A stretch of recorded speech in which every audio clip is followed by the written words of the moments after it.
पुढची बातमी आपण बघूया। भाजप आमदार गोपीचंद पडळकरांनी पुन्हा एकदा शरद पवारांवर हल्लाबोल केलाय। शरद पवार एकमेव व्यक्ती आहेत ज्यांना कोणत्याही गावातील सगळ्यांची नावं माहिती असतात, पण ज्या दोघांनी शरद पवारांना 160 आमदार निवडून आणून देतो असं भेटून सांगितलं होतं, त्या दोघांचीच नावं शरद पवार विसरलेत, असा घणाघाती टोला पडळकरांनी पवारांना लगावला।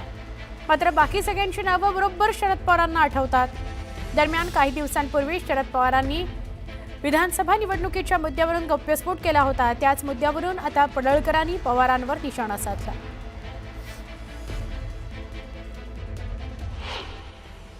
तुम्ही जे काम करताय, लोकांची गावाची तुम्ही नावं वाचली, हे सगळ्यांना जमत नाही।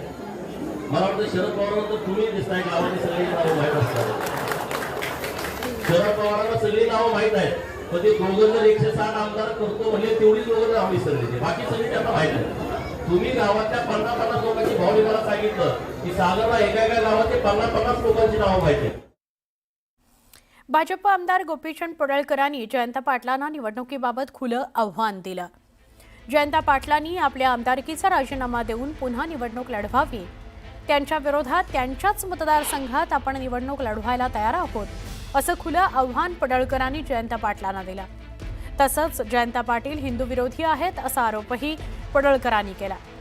पण जयंत पाटील आमदारकीचा राजीनामा देणार नाहीत आणि निवडणूक देखील लढवणार नाहीत, कारण त्याकरता हिंमत लागते, असं गोपीचंद पडळकर म्हणाले। मला जयंत पाटलांना हे सांगायचं आहे, तुम्ही म्हणताय ना मी बाहेरच्या गावात आलो 40,000 मतांनी निवडून आलो। जयंत पाटलाला माझं आव्हान आहे, जयंत पाटलाचं प्रेम असणार म्हणजे जयंत पाटलाला ईश्वरपूर मान्य नाही, त्याला इस्लामपूर मान्य आहे, हा हिंदू विरोधी आहे। त्या हिंदू विरोधी जयंत पाटलाला माझं चॅलेंज आहे, तुम्ही उद्या महाराष्ट्राच्या विधानसभाच्या अध्यक्षाला जाऊन भेटा, राजीनामा द्या, मी तिथं निवडणूक लढवतो ईश्वरपूर मध्ये आणि बघू काय होतंय। त्यांच्यात हिंमत आहे का?